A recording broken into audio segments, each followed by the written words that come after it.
Hello students, तो स्वागत है आपका फिर से हमारे चैनल जीनियस माइंड पर।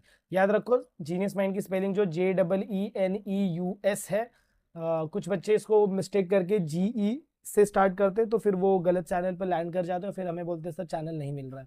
चलिए स्टार्ट करते हैं। आज की इस वीडियो में हम देखेंगे क्लास 9 का triangle chapter, that is geometry का चैप्टर नंबर 3 है। इसमें हमने प्रैक्टिस सेट 3.1 स्टार्ट किया, जिसके अंदर हमने अप्रोक्सीमेटली क्वेश्चन नंबर 7 तक की सारी वीडियोस अपलोडेड कर दी हैं। और आज की इस वीडियो में हम स्टार्ट करेंगे question number 8, question number 9 and question number 10 will be the target of this video. तो अगर आपने अभी तक चैनल को सब्सक्राइब, चलिए तो जब मैं क्वेश्चन नंबर 8 के ऊपर एंटर करूंगा तो यहाँ पर सबसे फर्स्ट आपको क्या बोला, देखो डायग्राम को ध्यान से समझो। यहाँ पर इन्होंने क्या बोला, ऐसे पैरेलल लाइंस दिया है बराबर। और याद रखना पैरेलल लाइन हमेशा इंटीरियर एंगल बनाता है, एक्सटीरियर एंगल बनाता है, और फिर क्या बनाएगा भाई, ऑल्टरनेट एंगल बनाएगा, सारी चीजें बनाएगा। फिर यहाँ पर आपको क्या प्रोवाइड कर दिया भाई, तो बाइसेक्टर, ऐसे दो बाइसेक्टर्स दिए। बाइसेक्टर दैट मीन्स ये पार्ट इसके इक्वल होगा और ये वाला पार्ट इसके इक्वल होगा बराबर। कुछ ऐसे स्टेटमेंट्स आपको दिए हुए हैं। चलिए आगे हम स्टार्ट करेंगे। आपको प्रूफ क्या करना है, प्रूफ दैट PTQ, मतलब ये वाला जो एंगल दिख रहा है ना, ये एंगल आपको प्रूव करना है 90 डिग्री। मैं क्या करूंगा, मैं आपके लिए डायग्राम थोड़ा सा अलग बनाता हूँ। यहाँ पर हमें यहाँ पर ना डायग्राम में सिर्फ कौन से पैटर्न को फोकस करना है वो ध्यान से सुनो। आपको ऐसा स्टेटमेंट गिवन है, ऐसा डायग्राम गिवन है बराबर। अब यहाँ से दो लाइंस ड्रॉ किया है, दैट इज ये आपका यहाँ से एक फर्स्ट लाइन है और यहाँ से आपका एक सेकेंड लाइन है। हमें ये एंगल चाहिए, हमें ये प्रूव करना है, this is P, this is T and this is Q। ये एंगल क्या है, 90 डिग्री। उसके लिए ये दोनों एंगल इक्वल है। यहाँ पर आपको दिया है B, P और यहाँ पर दिया है D। अगर मैं इसको x कंसिडर करूंगा तो ये भी x हो जाएगा, पिछले वाले क्वेश्चन के जैसे क्वेश्चन नंबर 7।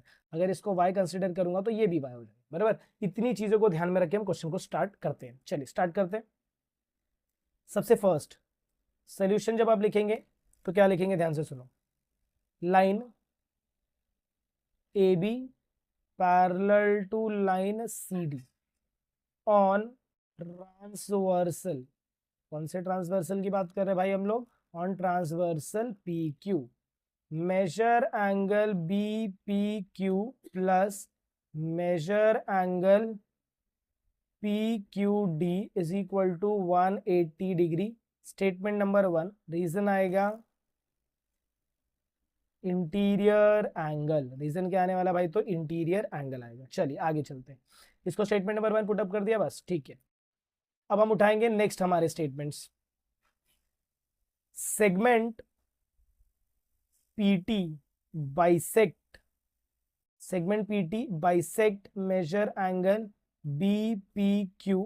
अगर ये बाइसेक्ट कर रहा है दैट मीन्स क्या होगा, measure angle BPT is congruent to measure angle TPQ बराबर। और अगर ये दोनों कॉन्ग्रुएंट है तो let measure angle BPT congruent to measure angle TPQ is equal to x। इसको हमने क्या ले लिया, x। ये हमारा हो जाएगा स्टेटमेंट नंबर 2।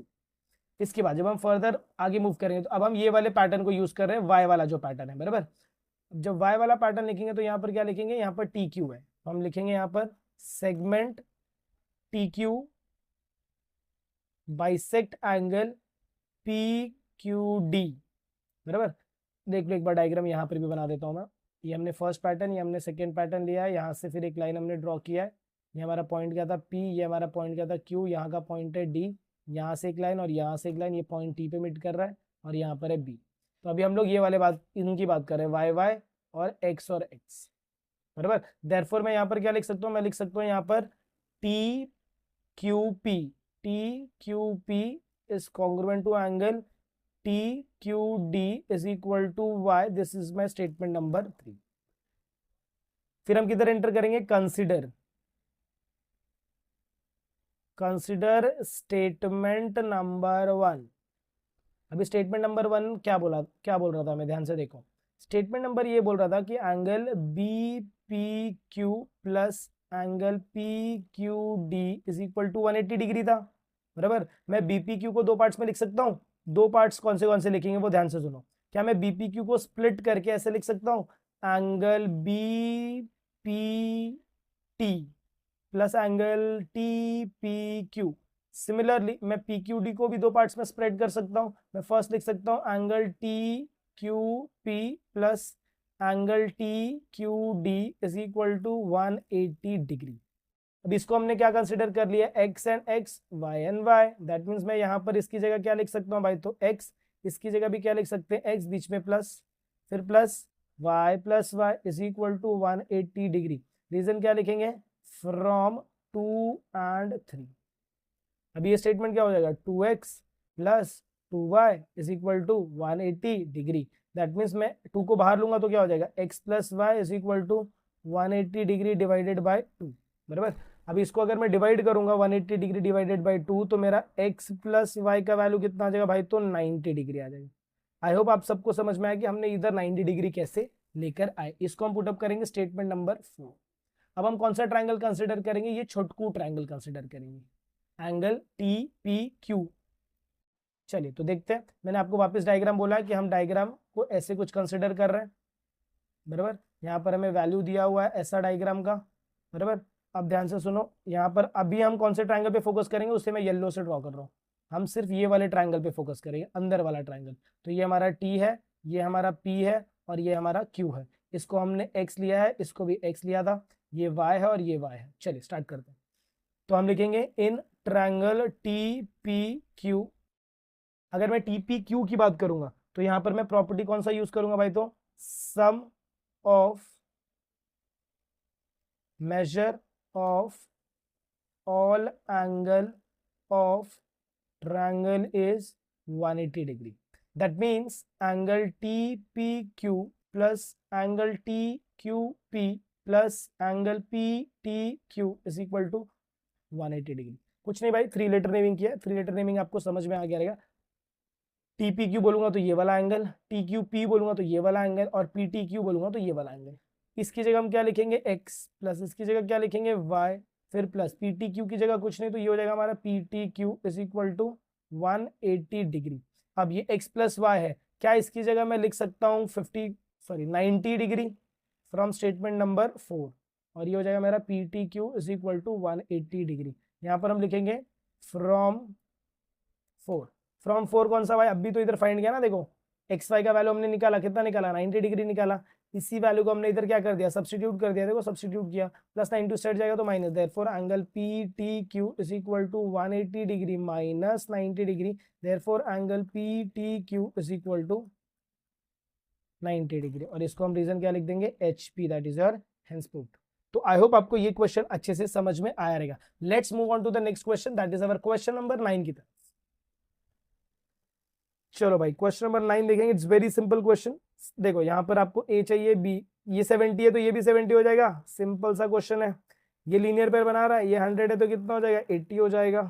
अब इसको हम फाइंड कर लेंगे sum of measure of angle of triangle से। चलिए देखते हैं। सबसे फर्स्ट स्टेटमेंट हम लिखेंगे सोल्यूशन। हम क्या लिखेंगे, देखो angle B is equal to 70 degree. Direct reason क्या लिखेंगे, वर्टिकली अपोजिट एंगल। इधर ना ज्यादा कुछ रीजन नहीं देना, क्यों, क्योंकि पता है ट्रायंगल को कोई नेमिंग नहीं दी है, तो डायरेक्टली आप क्या लिख देंगे, angle B is equal to by 70 degree. फिर हम लिखेंगे angle C plus 100 degree is equal to 180 degree. इसका रीजन चिपकाएंगे हम लीनियर पेयर। क्या रीजन आएगा भाई, तो लीनियर पेयर। अभी हो जाएगा angle C is equal to, इसको कैसे लिखेंगे, 180 degree minus 100 degree, therefore angle C is equal to 80 degree. अब हमारा कौन सा बच गया भाई, तो एंगल ए बच गया। अब एंगल ए के लिए हम इसको कैसे लिखेंगे, ध्यान से सुनो। एंगल ए के लिए हम लिखेंगे angle A plus angle B plus angle C is equal to 180 degree. Reason लिखेंगे sum of measure of all angle of triangle is 180 degree, बराबर। अब ए का तो वैल्यू मुझे चाहिए भाई, तो ए को तो ऐसे ही रखूंगा। बी की जगह मैं क्या सब्स्टिट्यूट करूंगा, बी की जगह देखो जरा, बी का वैल्यू हमने अभी फाइंड किया था, बी का वैल्यू क्या फाइंड किया, 70, और सी का वैल्यू 80। तो बी की जगह हम रखेंगे 70 डिग्री प्लस सी की जगह रखेंगे 80 डिग्री इज इक्वल टू हो जाएगा ये 180 degree. That means angle A is equal to 180 degree. इनको ऐड करेंगे तो 8 7 15, मतलब ये 150 हो जाएगा, तो इस साइड लेकर आऊंगा तो माइनस 150 डिग्री होगा। That means angle A is equal to 1, ये कितना हो जाएगा 30 डिग्री। देयरफॉर आपका जो फाइनल आंसर होएगा, वो फाइनल आंसर क्या होगा, देखो final answer, therefore angle A is equal to 30 degree angle B is equal to 70 degree and angle C is equal to 80 degree. तो आई होप आपको ये क्वेश्चन भी समझ में आ रहा है, सिंपल क्वेश्चन था। Let's move on to the next question, that is our question number 10 की तरफ।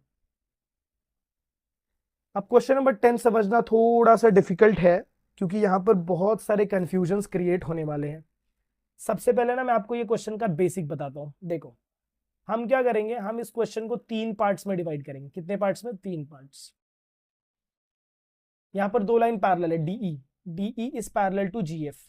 तो मैं क्या करूंगा, सबसे पहले डीई बनाऊंगा और जीएफ बनाऊंगा, फिर से मैं डीई बनाऊंगा और जीएफ बनाऊंगा। याद रखो, ये मेरा डी है, ये मेरा ई है, यहाँ पर मेरा जी है और यहाँ पर मेरा एफ है।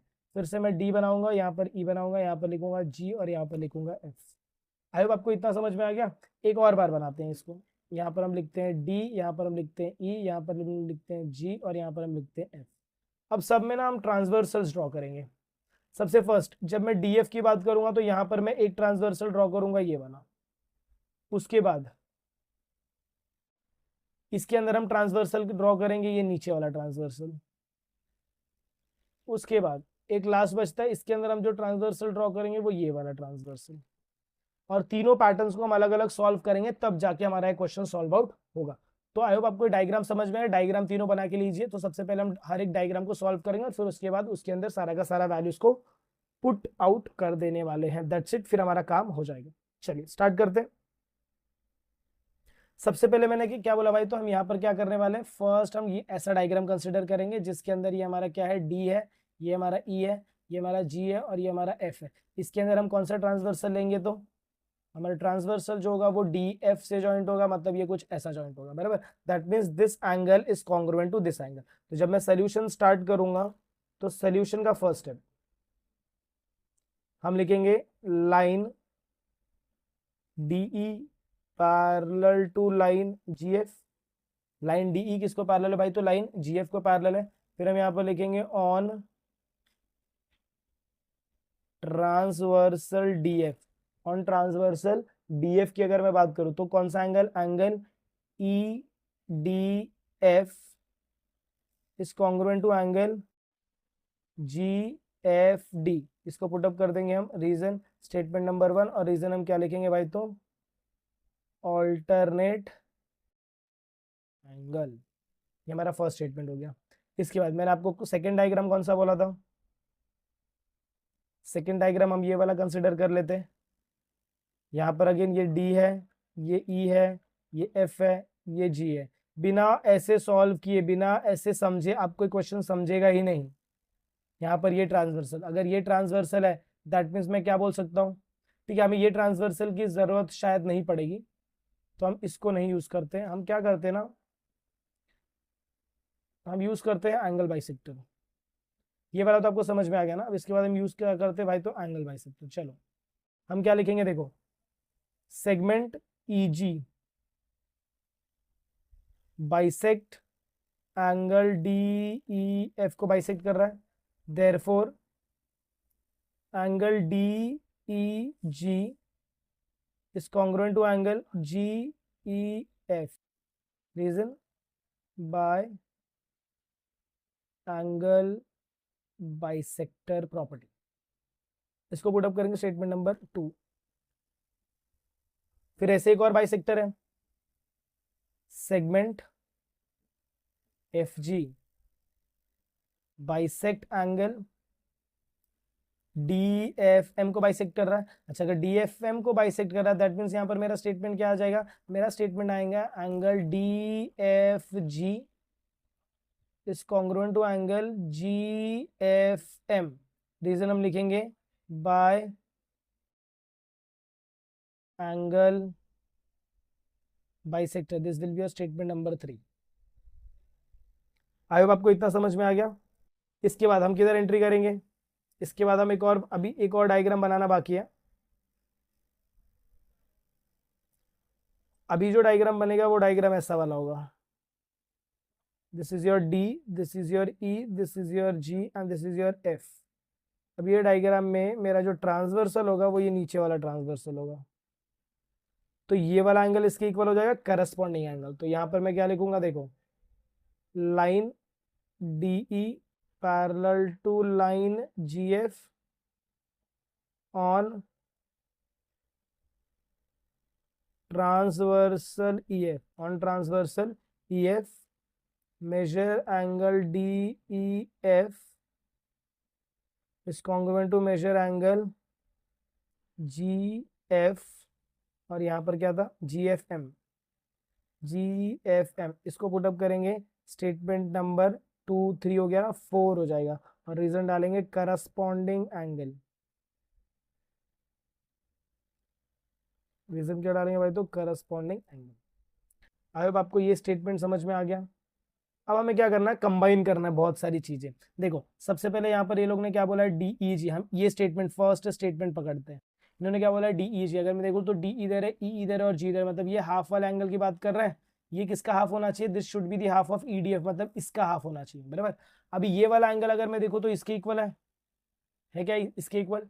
यस, इसके इक्वल है. कौन सा एंगल भाई, तो लेकिन ये पूरे के इक्वल नहीं है. ये जो मेरा एंगल है ये सिर्फ इसके इक्वल है.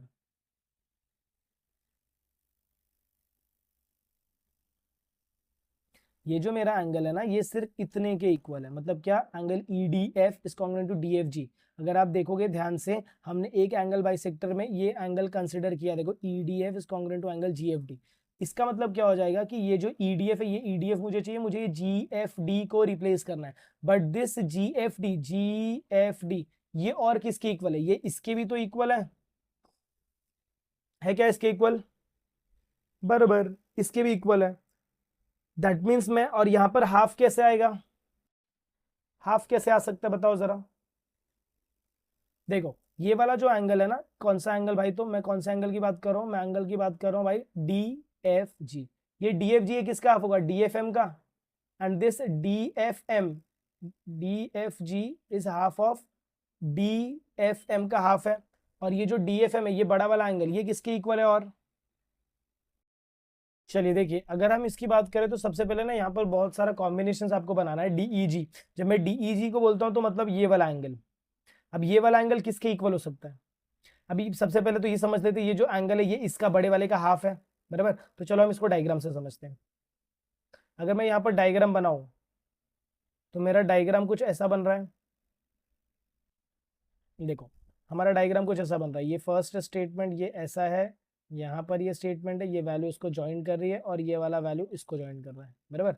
अभी इधर अगर हम नेमिंग देते तो ये D है, ये E है, फिर यहाँ पर this is F and this is G, और ये आपका है M. ये दोनों एंगल आपस में इक्वल, ये दोनों एंगल आपस में इक्वल. अब स्टेटमेंट देखो, फर्स्ट स्टेटमेंट में क्या लिखूंगा वो ध्यान से सुनना. फर्स्ट स्टेटमेंट में लिखूंगा,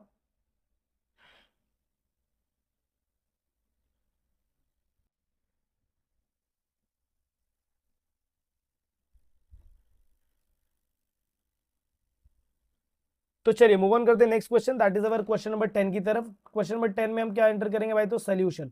जब मैं सोल्यूशन में एंटर करूंगा तो सबसे पहले आप देख लो यहाँ पर आपको क्या दिया, कुछ आपको प्रॉपर्टीज दिख रहा है, कुछ आपको सबसे फर्स्ट आपको दिया line DE parallel to line GF. हमें क्या करना है, हमें इस डायग्राम को 3 पार्ट्स में डिवाइड करना है. तो जैसे जैसे मैं 3 पार्ट्स में डिवाइड करते जाऊंगा वो वैल्यू मैं आपको यहाँ पर क्या करते जाऊंगा भाई, तो बताते जाऊंगा. सबसे फर्स्ट जो पार्ट में हम डिवाइड करेंगे that is our going to be, ये वाला ऐसा एंगल में डिवाइड होगा. ये मतलब ये यहाँ पर D होगा, यहाँ पर ये E होगा, यहाँ पर ये F होगा, और यहाँ पर ये G होगा, जिसमें ये एंगल इसके इक्वल हो जाएगा. तो हमने क्या लिखा, line DE is parallel to line GF. फिर हम लिखेंगे on transversal DF, on transversal DF क्या इक्वल हो जाएगा, angle EDF is congruent to angle DFG. Statement number 1, reason आएगा ऑल्टरनेट एंगल. अच्छा EDF क्यों लाया, देखो क्योंकि मेरे को यहाँ पर EDF चाहिए, इसीलिए EDF वाला स्टेटमेंट लेकर आए हम. इसके बाद हम सेकेंड मूव ऑन किधर करेंगे, तो भाई तो बाइसेक्टर्स पर मूव करेंगे. तो हम क्या लिखेंगे, segment EG bisects angle DEF, bisect angle DEF. अगर ये इसको क्या कर रहा है भाई, तो बाइसेक्ट कर रहा है, दैट मीन्स क्या हो जाएगा, बाइसेक्ट मतलब होता है दो चीजें, या तो इक्वल होगा या तो हाफ होता है. हमें यहाँ पर इक्वल नहीं यूज करना, हमें यहाँ पर हाफ यूज करना है. दैट मीन्स मेरा जो स्टेटमेंट होगा वो क्या हो जाएगा, DEG will be half of angle E F, इसको हम पुटअप करेंगे स्टेटमेंट नंबर 2। रीजन आएगा angle bisector property, angle bisector property, बराबर। अभी तक हमने बाइसेक्टर का जो बात किया, हम वो कौन से स्टेटमेंट की बात कर रहे थे, ये वाले स्टेटमेंट की बात करते हैं। ये बाइसेक्टर है तो ये एंगल क्या होगा, ये बड़े वाले का हाफ हो जाएगा, ठीक है।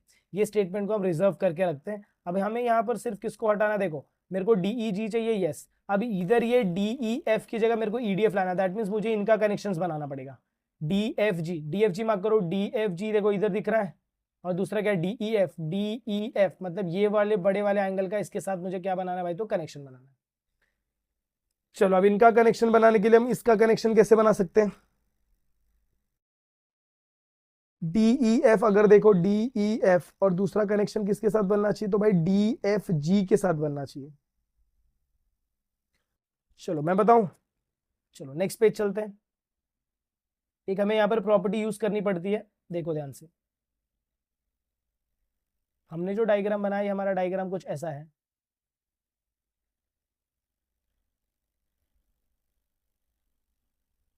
बराबर। यहाँ पर डी है, यहाँ पर ई है, यहाँ पर जी है, यहाँ पर एफ एम, यहाँ पर है एम। हमें किसका कनेक्शन बनाना है, हमें कनेक्शन बनाना, देखो हमारे पास फर्स्ट स्टेटमेंट, दो स्टेटमेंट आ गए, हमें कनेक्शन किसका बनाना है, इसका कनेक्शन बनाना है किसके साथ, ध्यान से देखो, डी एफ जी का कनेक्शन डी ई एफ के साथ, डी एफ जी, ये जो इसका कनेक्शन जो है वो डी एफ जी का कनेक्शन, डी एफ जी की तरह डी एफ जी, इसका कनेक्शन हमें डी ई एफ के साथ बनाना है। What, where is my D E F मतलब इसके साथ बनाना है। दैट मीन्स मुझे मेरा जो कनेक्शन है ना, ये डी एफ जी का कनेक्शन, ये वाला येलो मत देखो,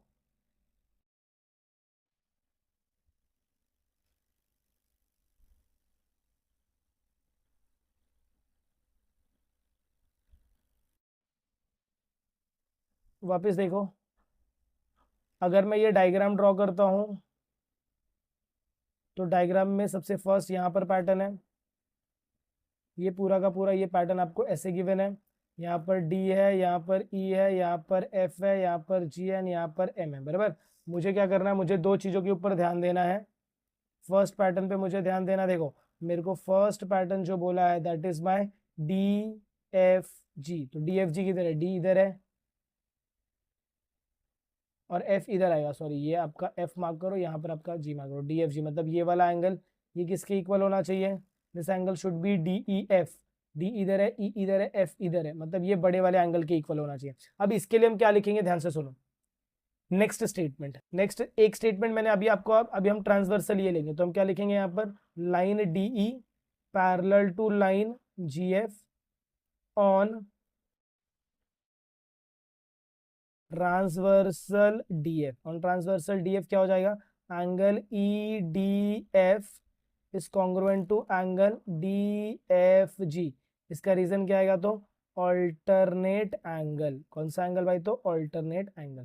देखो ये वाला एंगल मैंने क्या बताया कि भाई इसके इक्वल है, बराबर। अब एक और बात मैं बता दूं आपको कि अगर ये वाला एंगल इसके इक्वल है, दैट मीन्स ये वाला एंगल कहीं ना कहीं इसके भी इक्वल तो है, बराबर। अब मुझे क्या करना है, मुझे सिर्फ ये वाले स्टेटमेंट को इसके इक्वल प्रूफ करना है। अब ध्यान से सुनो, ये वाले स्टेटमेंट के इक्वल ये वाला एंगल, अभी हमने लास्ट वाले स्टेटमेंट में प्रूफ किया था, देखो फर्स्ट स्टेटमेंट यही बोल रहा ना कि हमारा जो एंगल ई डी एफ है वो किसके इक्वल है भाई, तो डी एफ जी के इक्वल है। तो चलिए क्वेश्चन नंबर 10 के साथ स्टार्ट करते हैं। क्वेश्चन नंबर 10 के जब हम सोल्यूशन में एंटर करेंगे, तो सबसे फर्स्ट हमें जो पैटर्न लिखना है that is our line DE parallel to line G F. जरा डिफिकल्ट क्वेश्चन है, तो थोड़ा ध्यान यहीं पर रखिएगा। Line DE is parallel to line G F on transversal, on transversal DF. अगर मैं ट्रांसवर्सल डीएफ की बात करूंगा तो मेरा स्टेटमेंट क्या आएगा, देखो angle E D F is congruent to angle D F G. Statement number 1 reason डालेंगे ऑल्टरनेट एंगल, बराबर। फिर इसके बाद आगे एंट्री लेते हैं। आगे जब हम एंट्री लेंगे तो यहां पर हम क्या लिखेंगे, सेगमेंट ईजी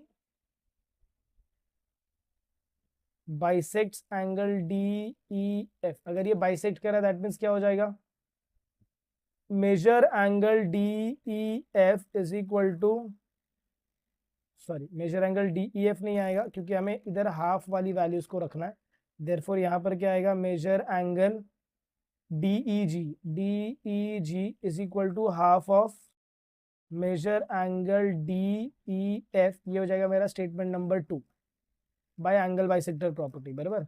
अब इसके बाद नेक्स्ट स्टेटमेंट में क्या लिखूंगा वो ध्यान से चेकआउट करो। इसके बाद का जो स्टेटमेंट होगा वो होगा हमारा ये वाला, हम यूज करेंगे ये वाला लाइन। तो हम यहाँ पर क्या लिखेंगे, देयरफॉर मेजर, एक मिनट हम एक और बाइसेक्टर लिख लेते हैं पहले। हम एक और क्या लिख रहे हैं भाई, तो बाइसेक्टर लिख रहे हैं। अब जब हम ये बाइसेक्टर लिखेंगे ना तो यहाँ पर हम क्या लिखेंगे, देखो segment F G is bisector of, किसका बाइसेक्टर है, तो एंगल डी एफ एम का बाइसेक्टर है। देयरफॉर मेरा स्टेटमेंट क्या आएगा, angle D F G is congruent to angle G F M, ये हो जाएगा स्टेटमेंट नंबर 3। 3 स्टेटमेंट हो गए। इसके बाद एक लास्ट स्टेटमेंट हमें और लिखना है, दैट इज हमें इसको उठाना है, line DE parallel to line F G on transversal. अब यहाँ पर जो मैं ट्रांसवर्सल लूंगा मेरा क्या हो जाएगा, DF on transversal DF. Statement को मैं कैसे लिखूंगा, ध्यान से सुनो। स्टेटमेंट में लिखूंगा angle E D F is congruent to angle D F G, ये हो जाएगा हमारा स्टेटमेंट नंबर 4। अब हमें क्या करना है, ये 4 के 4 स्टेटमेंट को कंबाइन करना है। कंबाइन कैसे करेंगे, देखो हमारा सबसे बेसिक जो पैटर्न होने वाला है वो हम इसको कंसिडर करेंगे। अब ध्यान से सुनो, डीईएफ और किधर दिख रहा है आपको, डीईएफ और किधर दिख रहा है, सर ये वाला जो स्टेटमेंट लिखा है मैंने, ये दोनों स्टेटमेंट ये दोनों सेम हो गए। देखो on transversal DF on transversal DF, तो यहाँ पर ऑन ट्रांसवर्सल डीएफ नहीं आएगा, यहाँ पर आपको लिखना है ऑन ट्रांसवर्सल। नेक्स्ट ट्रांसवर्सल कौन सा है भाई, तो ये वाला ट्रांसवर्सल हम कंसिडर करेंगे, ऑन ट्रांसवर्सल ईजी।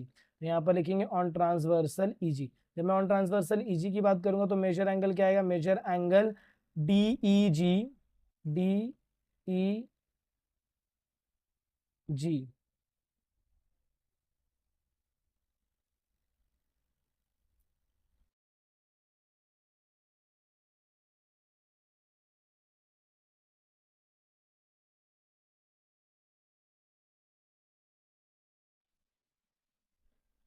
चलिए इसके बाद हमें एक स्टेटमेंट लास्ट लिखना है। हम क्या लिखेंगे, segment DE parallel to segment GF on transversal EF, on transversal EF हम लिखेंगे measure angle DEF is congruent to measure angle DEF. हो गया, ये किसके कॉन्ग्रुएंट रहेगा, तो जीएफएम के कॉन्ग्रुएंट होगा। आई होप आपको ये इतना पैटर्न समझ में आ गया। अब देखो ध्यान से, हमें यहाँ पर क्या लेकर आना है, हमें यहाँ पर लाना है ईडीएफ। तो ये डीईएफ किसके इक्वल है, डीईएफ देखो जीएफएम के इक्वल है, एंड जीएफएम देखो किसके इक्वल है, डीएफजी के इक्वल है। तो मुझे क्या करना है, कंबाइनिंग ऑल दी स्टेटमेंट्स। फिर हम यहाँ क्या लिखेंगे, कंबाइनिंग स्टेटमेंट 1 2 3 एंड 4। हम 4 के 4 स्टेटमेंट्स को कंबाइन करेंगे। बेस स्टेटमेंट किसको रखेंगे, इसको। तो फर्स्ट स्टेटमेंट मेरा क्या है, EDF angle EDF is congruent to angle DFG. तो यहाँ पर एंगल क्या लिखेंगे, कॉन्ग्रुएंट टू डीएफजी। ये हमारा स्टेटमेंट नंबर 1 था। स्टेटमेंट नंबर 2 क्या था, angle EDF sorry DEG is congruent to angle DEG is congruent to equal to half of angle DEF। ये हमारा स्टेटमेंट नंबर 2 था। थर्ड स्टेटमेंट में जाएंगे तो DFG is congruent to GFM। तो यहाँ पर third statement angle DFG is equal to angle GFM, ये हो जाएगा स्टेटमेंट नंबर 3। इसके बाद जो फोर्थ स्टेटमेंट है वहां पर DEF is congruent to GFM। तो यहाँ पर हम क्या लिखेंगे, angle DEF is equal to angle GFM। This is statement number 4। चलो अभी इसको हम कंबाइन कैसे करेंगे वो ध्यान से देखो। फर्स्ट स्टेटमेंट हम क्या करेंगे, हमारा ये देखो, अगर मैं देखूं तो ये दोनों इक्वल है, अगर ये दोनों इक्वल है दैट मीन्स ये दोनों इक्वल हो जाएंगे। तो फिर मैं क्या लिखूंगा, देखो फ्रॉम 3 and 4 मैं क्या बोल सकता हूँ, angle DFG is congruent to angle DEF बोल सकता हूँ बराबर। अब अगर मैं इसी स्टेटमेंट को, इसको हम पुटअप करते हैं स्टेटमेंट नंबर 5, स्टेटमेंट 5 और स्टेटमेंट 1 को देखो तो मैं क्या लिख सकता हूँ, फ्रॉम 1 and 5। देखो इसमें सेम क्या है, DFG और DFG सेम है, ये दोनों हट जाएंगे तो मैं क्या लिखूंगा, angle EDF is congruent to angle DEF। इसको मैं लिख सकता हूँ स्टेटमेंट नंबर 6। अब मैं क्या लिखूंगा, फ्रॉम 6 and 2, फ्रॉम 6 and 2। तो मेरा फाइनल आंसर क्या हो जाएगा बता दो, फ्रॉम 6 and 2। 2 को अगर मैं कंपेयर करूं तो यहाँ पर क्या बोला है, DEG बोला है इज इक्वल टू हाफ बोला है, यहाँ पर DEF था, ये DEF की जगह मैं क्या सब्स्टिट्यूट कर दूंगा, EDF, ये मेरा हो जाएगा एंगल EDF। तो ये हो जाएगा मेरा हेंस प्रूफ का स्टेटमेंट। तो ये अभी तक हमने कौन से स्टेटमेंट को प्रूव किया, तो स्टेटमेंट नंबर 1 को प्रूव किया। अब हम मूव ऑन करेंगे स्टेटमेंट नंबर 2।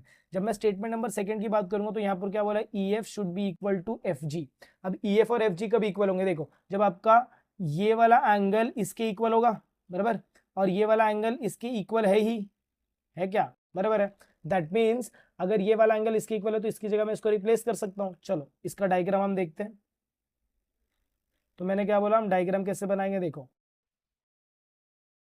हम यहाँ पर ये first diagram first pattern use कर रहे हैं, ये वैल्यू ऐसा जाएगा, यहाँ पर ऐसा, यहाँ पर ऐसा, this is will be D, this will B E, this will B G, sorry यहाँ पर ये F आएगा, और यहाँ पर क्या आएगा मेरा G आएगा, और यहाँ पर मेरा M रहेगा। हमें कौन सा ट्रांसवर्सल के ऊपर वर्कआउट करना है, तो हमारा जो ट्रांसवर्सल रहेगा वो ये वाला ट्रांसवर्सल रहेगा।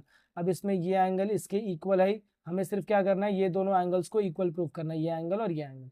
तो मैं स्टेटमेंट क्या लिखूंगा, देखो मैं लिखूंगा line DE parallel to line GF, line DE parallel to line GF।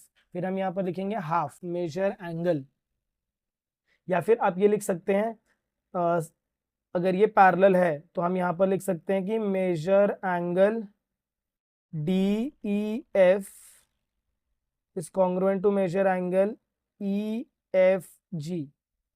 Reason आएगा ऑल्टरनेट एंगल, क्या रीजन आएगा भाई, तो ऑल्टरनेट एंगल। इसको पुटअप कर दो स्टेटमेंट नंबर 1। फिर इसके बाद हम लिखेंगे segment EF is an bisector. Segment EF क्या भाई, तो बाइसेक्टर है। देयरफॉर एंगल D, ये दोनों एंगल क्या रहेंगे, इक्वल रहेंगे। Angle DEF is congruent to angle FEG, ये दोनों इक्वल हो जाएंगे। स्टेटमेंट नंबर 2 हो गया। अच्छा अब मैं जाता हूं इंट्रायंगल, इंट्रायंगल, या फिर आप ये डायरेक्टली आप यहाँ पर ये लिख दीजिए फ्रॉम 1 and 2, कौन से दो एंगल इक्वल हो जाएंगे, चलो बताओ।